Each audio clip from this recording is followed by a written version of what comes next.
Welcome to this video where I'm going to be doing a virtual farm tour and interview with Terry from Hearty Growers in Belfast. And he's only been growing mushrooms for about 2 years or so now, but he's had a lot of success early on growing and selling mushrooms in his local area and with mushroom kits as well. So we're going to be hearing about Terry's story, how he got started, how he grows his mushrooms, what kind of methods he uses and where he's selling them to, as well as the biggest challenges that he's faced along the way as well, and the tips that he'd give to newcomer growers.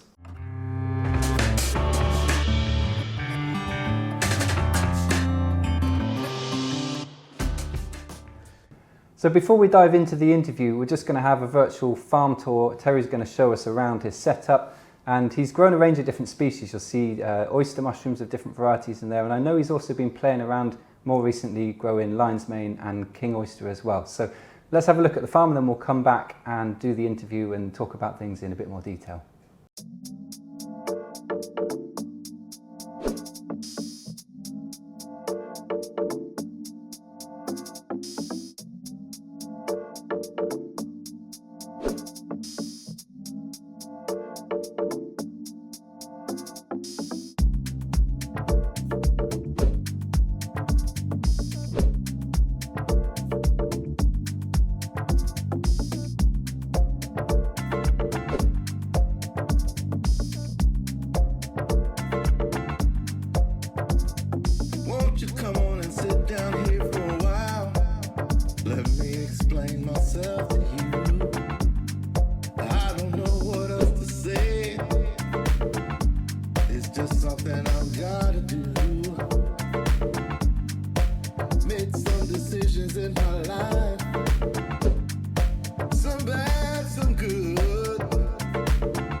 From both sides, nowhere to run.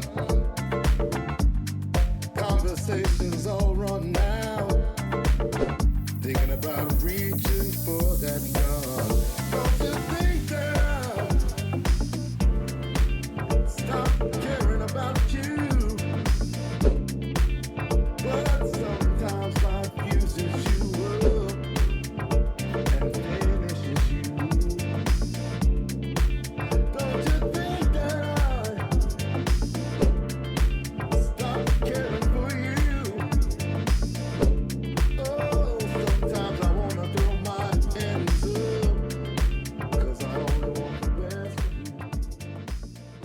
Terry, welcome. Really good to speak to you. And I thought we'd just kick things off by just asking, maybe you can just introduce yourself and your farm and tell us a little bit about what you've got going on there. Hi, Adam.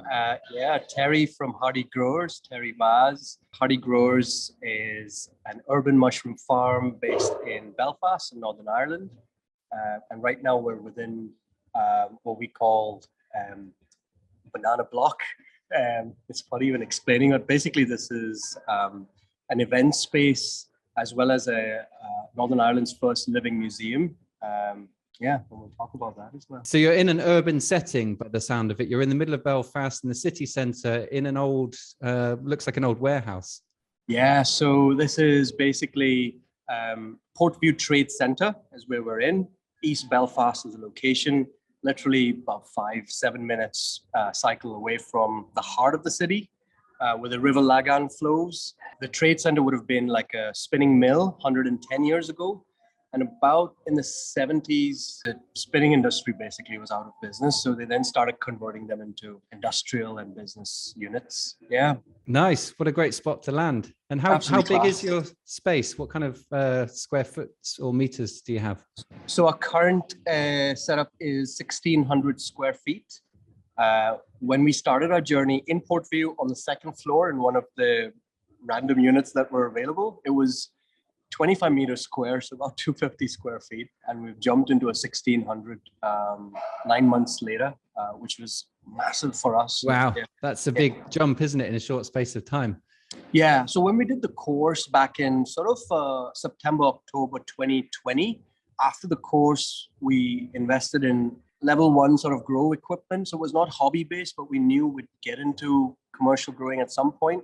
So it was a 2 by 1 meter in our in our spare bedroom. So that's where the first journey began for 2 months before the Portview 25-meter square scene opened up for 9 months. Wow, that's a quick turnaround. So maybe we go back to the beginning of your whole journey with this, because I know that a lot has happened in a very short space of time for you. And I think it'll be really interesting for people to hear a bit more about that. So take us back to 2020, before you started growing mushrooms. What were you doing?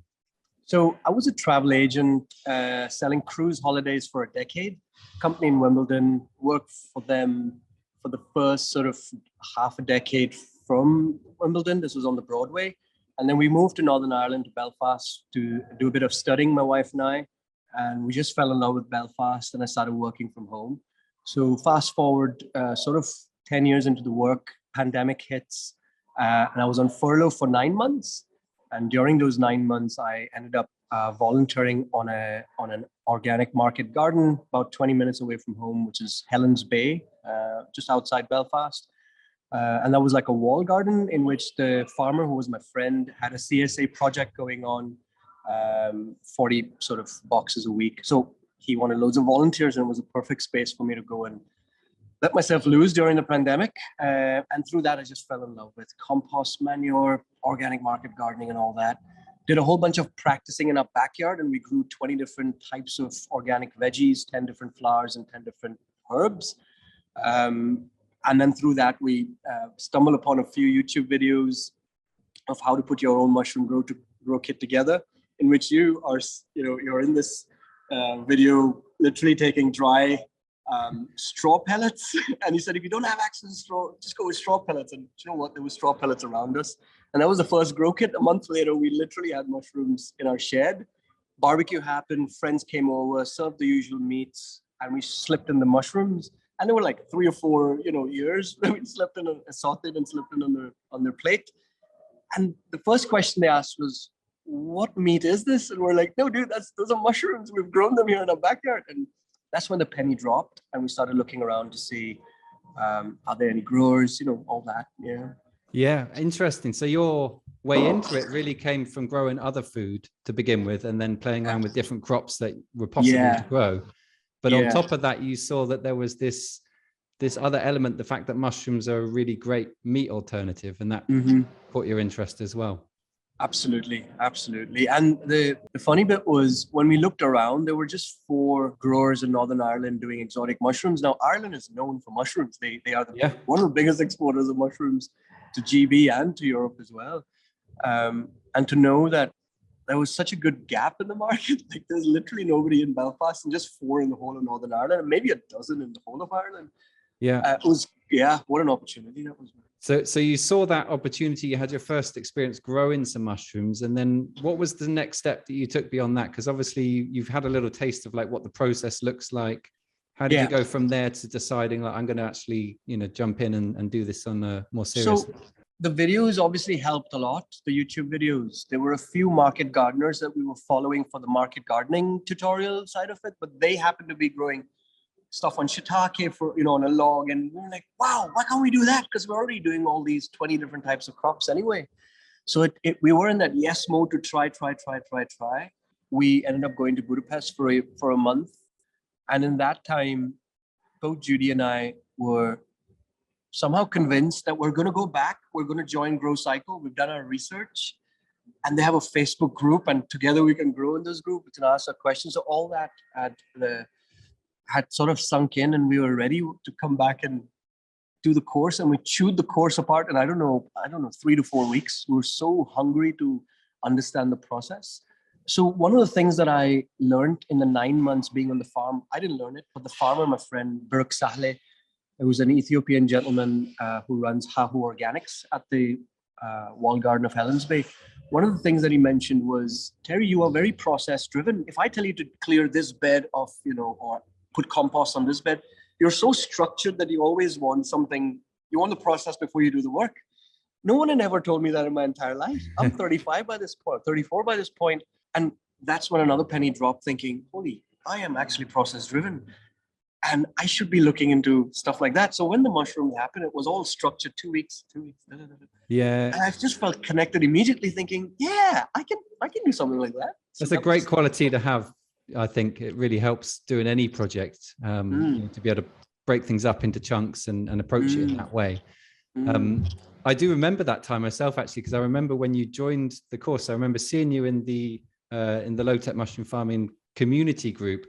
And I was pretty blown away by just how quickly you went from being like, I've just joined the course, and then all of a sudden you had a hydroponics tent set up and you had mushrooms growing, and you really just, went in pretty hard and fast, which is wonderful to see. I think it's really inspiring for people to Thanks, man. how quickly you can go about that. Well, it's a two-way process. So it was obviously our hunger to learn, but I think also the simplicity in your course. The low-tech farming course was so practical to not just grow mushrooms, but you'll talk about the sales side. Just don't grow them. Everybody's talking about growing, but you're saying, okay, what do you do with them in an urban setting? How do you collaborate? How do you team up? So that was humongous. That course. Tell us a little bit about your first setup then. What was your farm looking like? What kind of structures were you using for your growing rooms? What was your process for making your substrate? What we learned from you folks was definitely the straw pasteurization techniques, and based on where we were at, and we still are within Belfast, it's not the easiest. We tried sourcing it, and again, the equipment needed was not something that we were keen on. And at the same time, we were looking at loads of YouTube mushroom growers that we follow, like Southwest, for instance, Magic Mike, and we're quite keen on the Masters mix, but we just did not have the financial capacity to start sterilizing, and neither did we want small pressure cookers and all that. Did not want any of that. So we did a few experiments on Masters mix. So that's your 50-50 oak and soy pellets with hot water pasteurization. And we had sort of 10% contamination rate for the first time. And we're like, you know what, let's give this a go. Let's keep going and let's see what that is like. So we stuck to that from the start. We had a 2 meter by 1 meter tent, the usual setup as taught to us in the course. We decided to buy our humidifier, then make one just for time and the tech side of things. So that was our setup. We did 2 kilos the first week, then we did 2 again. In about 2 months, we gave away 20 kilos to friends and family. Until then, by then we were confident, like to one level at least, saying that, yeah, I think we can probably step out and start maybe taking money for it. I don't know. But we approached a few restaurants. One of the restaurants just down the road, Urban Scullery, Johnny Stevenson, would have worked in a few Michelin restaurants before he started his own thing. And his advice was absolutely mad. He comes in, he says, are you growing this like down the street? I'm like, yeah, literally down the road. Okay, let me tell you what the trade price is. Let me tell you how to position yourself because you're independent. And he's giving us insider information on the first day. And we're like, this is amazing. Like, I'm ready to go to like 100 restaurants right now because of what he's just told me, because that would have taken me few restaurants to understand that game. It takes a bit of learning, knowing how to approach a restaurant, how to speak to chefs, what works for them. Yeah, absolutely. But that technique that you shared in the video, in the course, don't worry about your public skills, your speaking skills, your presentation skills. Take your mushrooms, go to the chef, and it'll speak for itself. Until today, every single time that sells. Yeah. Take your fresh mushrooms and place it in front of them. Yeah, it's all about the produce in the end. For a good chef, that's really what they care about. So you started off instantly, by the sound of it, starting to supply some of the restaurants in the city there. Yeah. There are a few like Belfast-based business groups on Facebook, so I joined them.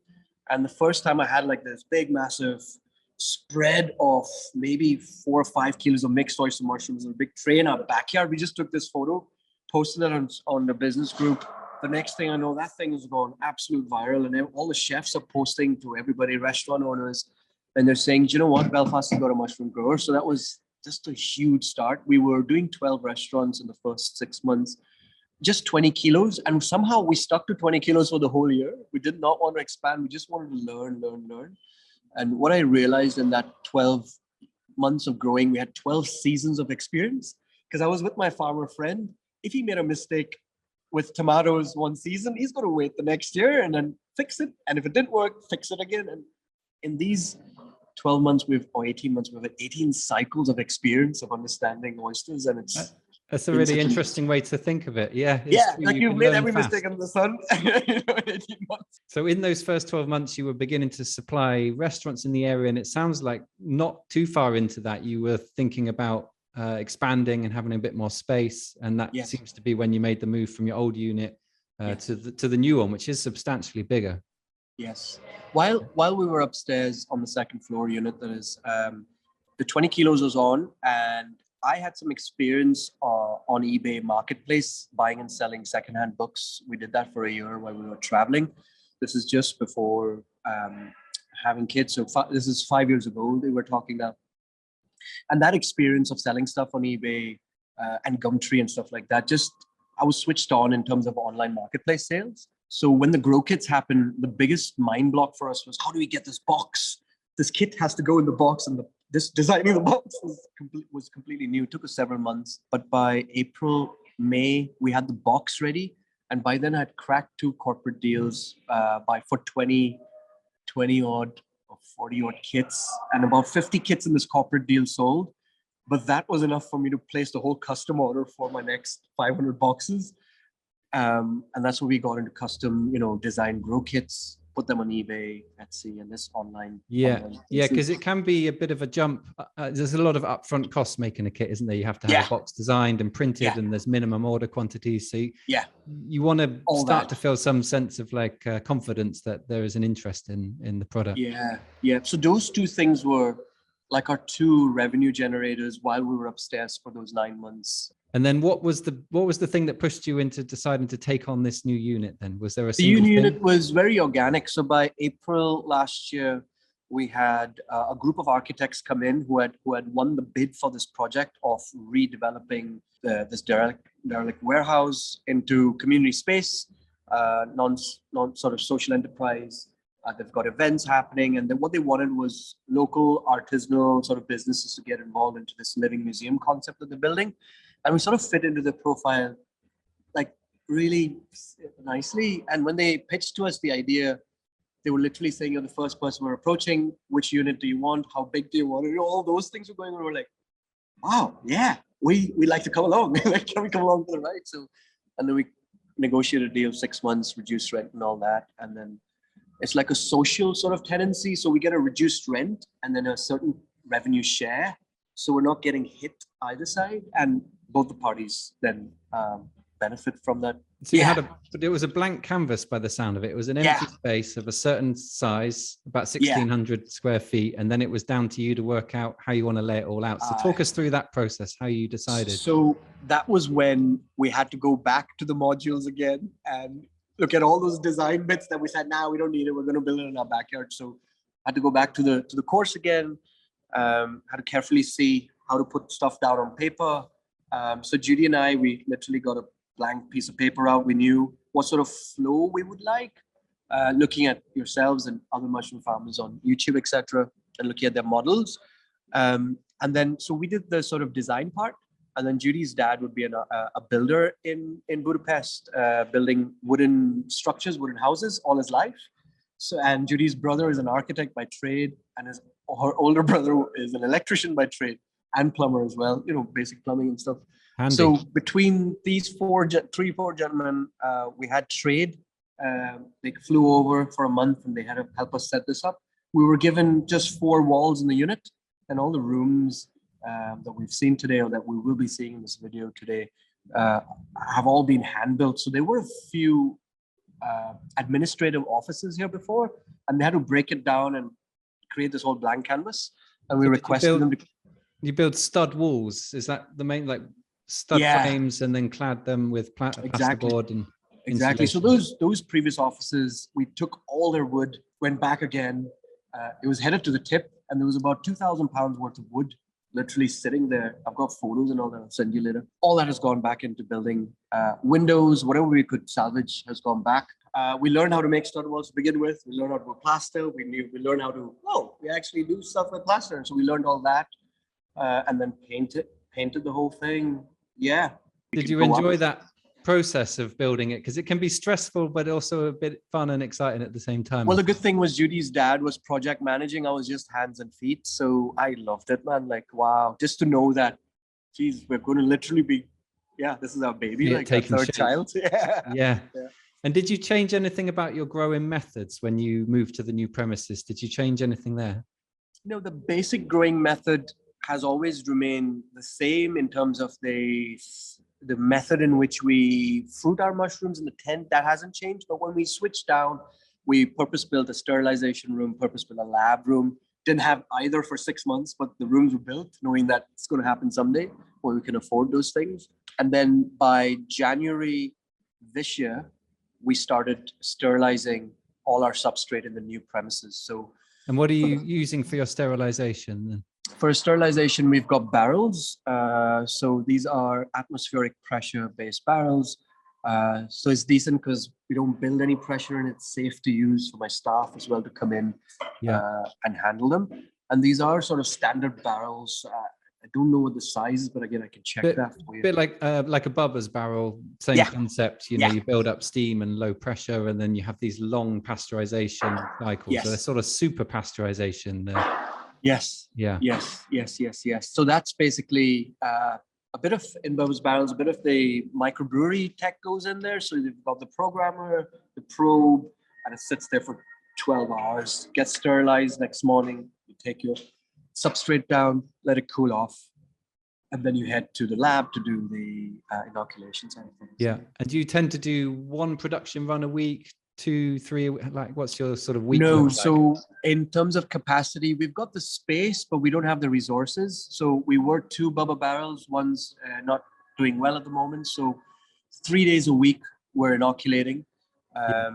We would have had cement mixers in the past, which we still have 2 cement mixers. But just 2 weeks ago, we started toying with dry bagging and stockpiling. So now I can get a volunteer, I can get a paid staff. From 8 hours, I can get them stockpiled for a couple of weeks in dry bags. And we're just going with boiling water, breaking it down, straight into sterilizer. And that's cut down on a huge ton of time, which now allows us to go into dry bagging very soon. You know, the automated, semi-automated. Interesting. Yeah, the mixing can take a lot of time. So if you can find a way to cut these time-intensive parts of the process out and streamline things, it can really make a big difference. Yes. So you're loading the bags up with wood pellets and soy hulls in dry format, and then super pasteurizing them in the barrels, letting them cool down, and then inoculating them in a small lab the following day. Yeah, man. Yeah. Nice. Yeah, this is a model which many mushroom growers are using now, and I think it works really well, especially if you're in an indoor space like you are there, where straw just isn't really an option. Thank you. Nice. Okay, great. So the method has stayed the same. You've obviously got a bigger fruiting room now. You've got bigger incubation space, but you've also got other space on your farm that you're utilizing not just for the production of mushrooms. Tell us a little bit about that. Yeah. So we've got a staff kitchen for now, and within hopefully a month's time, we should have the necessary approvals to have a commercial kitchen. The idea is basically twofold, and one being, we want folks to taste the mushrooms, because what we've realized is there is a limited crowd that wants to buy and indulge in exotic mushrooms, very limited. And then we convince them with recipes that we have, flyers and things. They want you to try this. But then the crowd for wanting to taste mushrooms is completely different. There's a bigger chunk who'd like to taste, but not necessarily cook. We're sort of maneuvering more towards the farm kitchen model. We've been toying with that for the last few months. We've done loads of sampling with lion's mane tempura and oyster mushroom battered. We make our own chutneys here, Indian background. So there's millions of chutneys that we make at home, and we just bring them on trying and sampling. And every time we do it, people are like, holy crap, you'll need to start a flipping cafe. And we're like, yeah, we're going to do it. We're going to do it. Fantastic. So the idea being that people can come for a farm visit, they can look around, see how everything's grown, and then they can sit down and have a meal that's mushroom based. Yeah. And we've already tied up. So again, based on the cards we've been dealt with in this space, every time they came in, it was either grow kits or fresh mushrooms. And I felt like they were saying, what else is going on here? And then we started collaborating with other mushroom farmers and bringing on their products. And I've been working on ways to create relationship with other mushroom farmers around UK and Ireland, and specifically small exotic mushroom farmers. So now we've stocked the Lincolnshire mushroom farmers dried mushroom products. We've got grow kits from some folks. We've got mushroom beers from Function, that's Zoe Henderson's brand in Yorkshire. So we've got loads of things and it's fun. Let's promoting other mushroom farmers, you know. Yeah. So that's what we do as well through the retail. Nice. So it's a whole experience for people when they come. They get to see all the different things that people are making with mushrooms. They get to taste and eat, and maybe go home with some more stuff as well. Yes. Great idea, especially being in a city where you have a large population of people. It makes a lot of sense to also open up a public facing side of things. Yes, thank you. Yeah. Nice. So how many people do you have with you there then, Terry? This sounds like a lot of work for one person to do. Yeah, a lot of work for one person to do. So got burnt out completely in the last 15 months, and only in the last 3 we then started taking baby steps. We would have had volunteers during the course of the 12 months, just friends and family coming and giving us a hand. But then at month 15, we realized we're going to pull that plug and we're going to push ourselves towards paid work, no matter how small it is, because then you forget the value of paid work complete in terms of budgeting. So we bit that bullet 3 months ago, and last 3 months we've had 3.5 days. Jade's our first team member that comes with good wild mushroom foraging and all that background, and she's always had a desire to somehow get into a lab and do a whole bunch of like geeky lab work. And when she saw the lab, she's like, "Dude, can I go and volunteer?" And we're like, "You're the one." Yeah. So it was a perfect sort of way to get our first team member, and then through that we realized there's a bit of a trend there. So when folks would come, we'd always do farm tours. We've done around 1,000 farm tours in 6 months.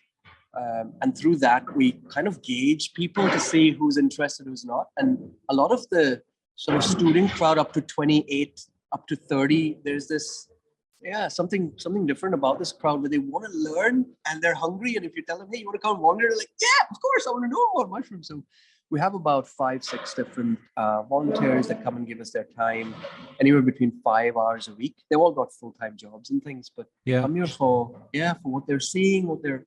It's a great exchange, I think. It can be if you get things right, because there's a lot to learn, isn't there, for people with great experience, and at the same time, of course, you benefit from having the extra help. Did you say you've done 1,000 farm tours? Just a second. Yeah, we've done 1,000 farm tours, so 200 a month. 1,200 roughly in 6 months of being here. So because this is a live, open museum sort of a vibe. So wow, so that's amazing. Yeah, on our day one, we were 6 folks here.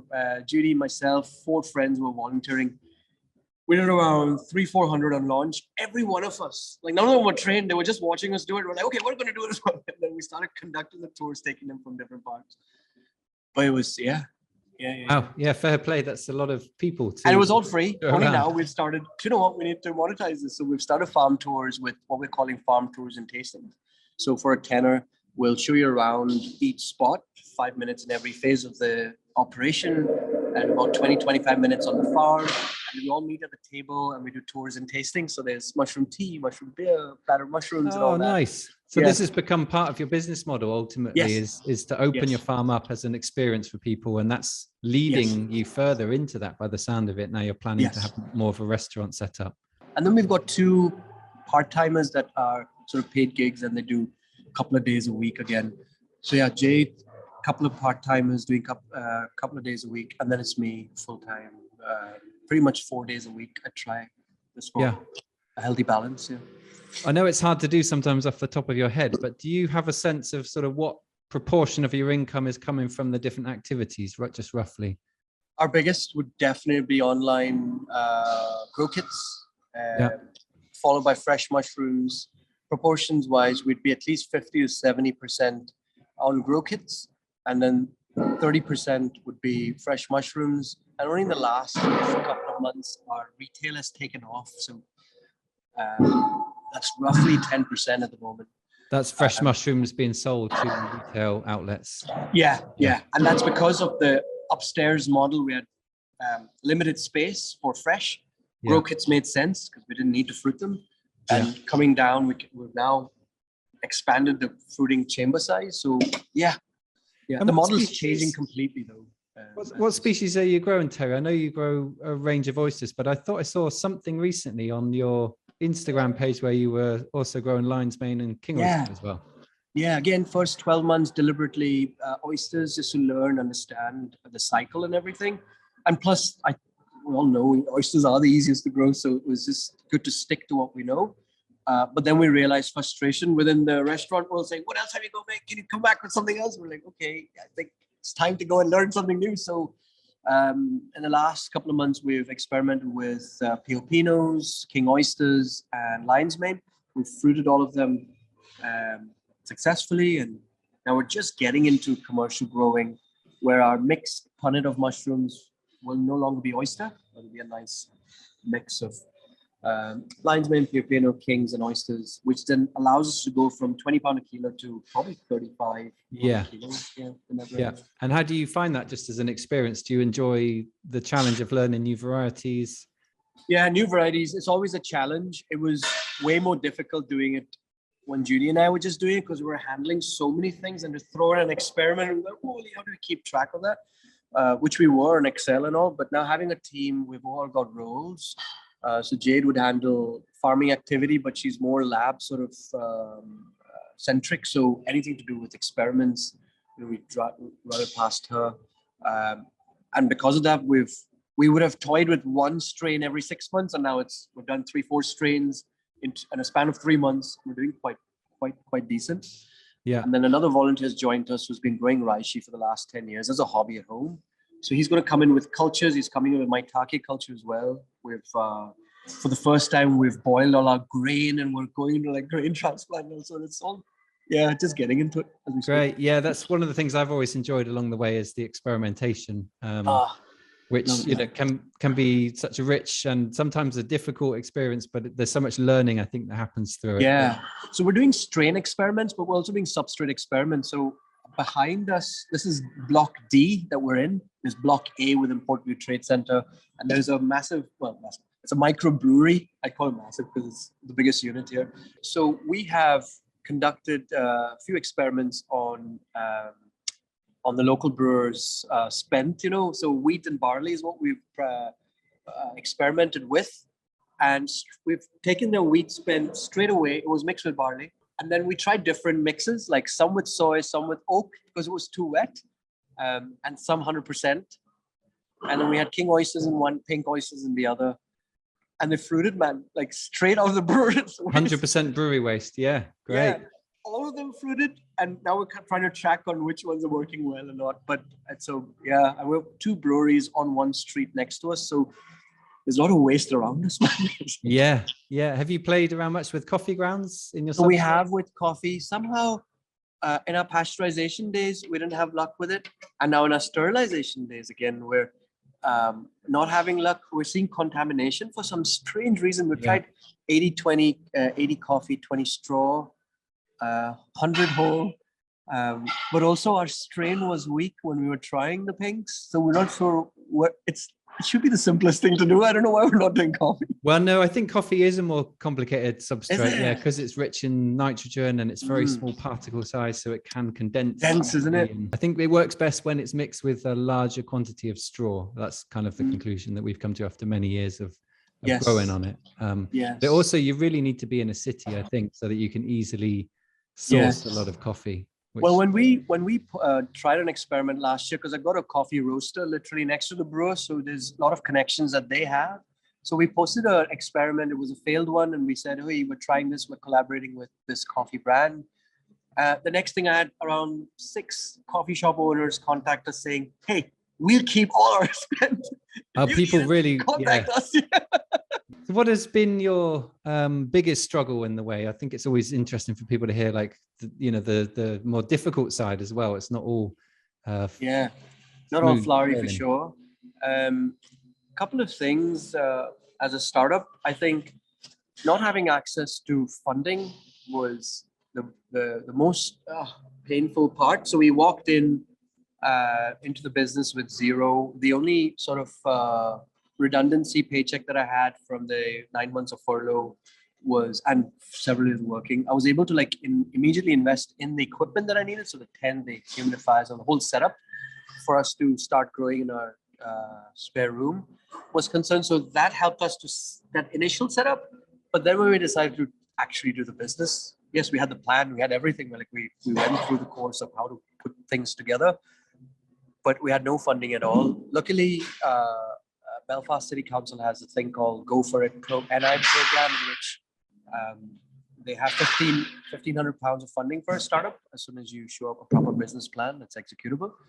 So that 1,500 paid 9 months of rent in the second floor unit. So that was a sign for us saying, we don't have to worry about rent and let's bite that bullet.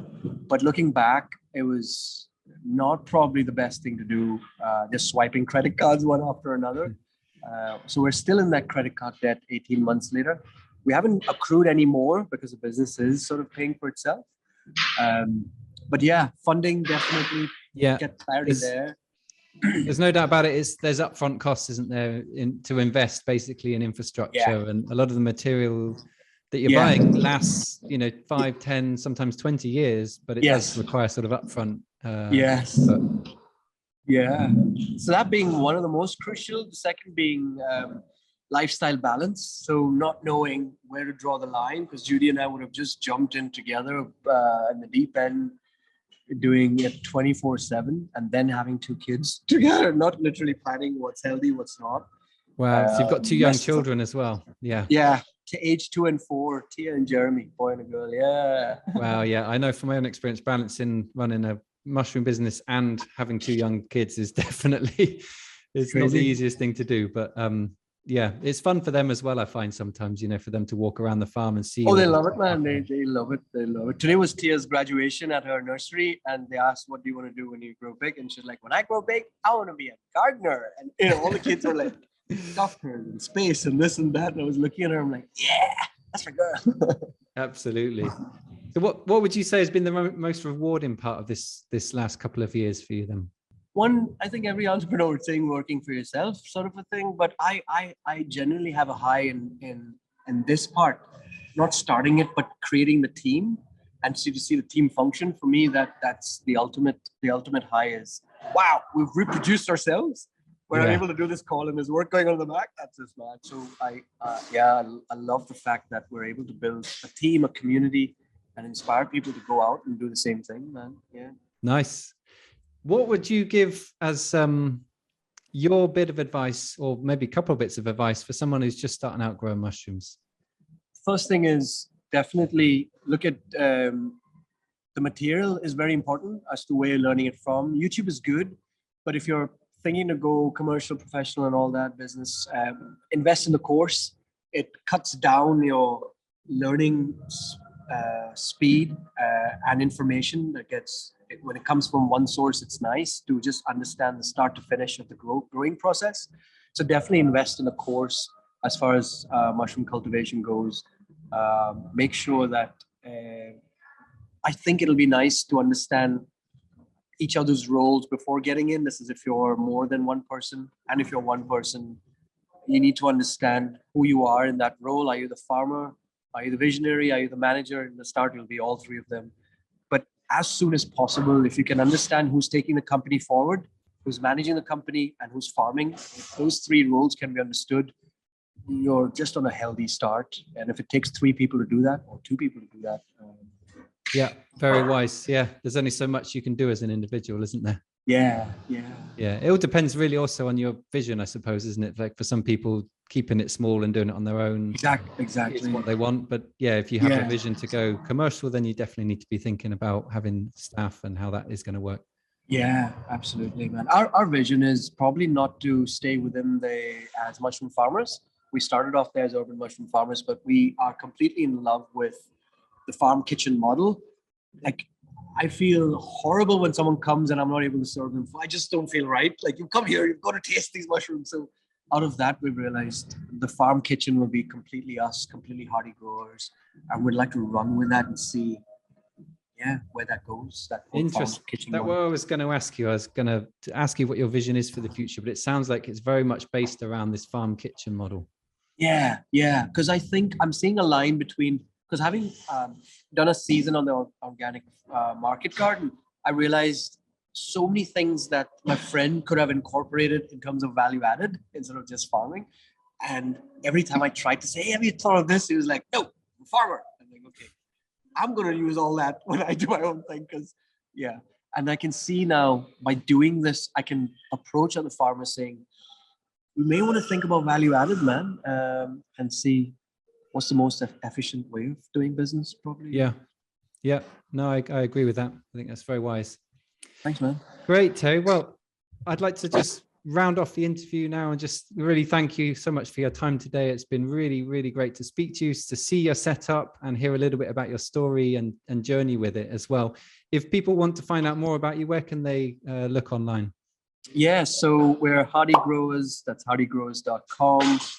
We're on social media on Instagram, Facebook, TikTok, again, Hearty Growers. So it's heart with a Y and then growers. But yeah, before we go, just want to say a massive thank you to you, Adam, and Eric, and the whole team, Luca and the gang. Like, you guys have been just absolutely amazing. What a model to look up to, because you guys are not just teaching, everybody's teaching out there, everybody's doing it. But to see a practical team and to see your practice what you preach, it's not every day you wake up to that. And when people ask us, how do y'all even get to this stage so fast? I mean, honestly, it's nothing but all the efforts that y'all have put in to put that video together in order to educate some bum like me in order to grow mushrooms. So very, very, very grateful, Adam. Thank you. Thanks a lot, Terry. It's really kind of you to say that. Really, makes me smile, because that was, for Eric and I, has been a big vision for us over the last 10 years, is how do we help more people get started in this practical way, like what resources do people need? So that's wonderful to hear that has had a material difference on you. Thanks, man. Thank you. Great. Well, thanks so much, Terry, for joining us today. And I'm sure people will see more of you in the future. And all the best with everything that you've got planned. Thanks, Adam. Thank you so much. All the best.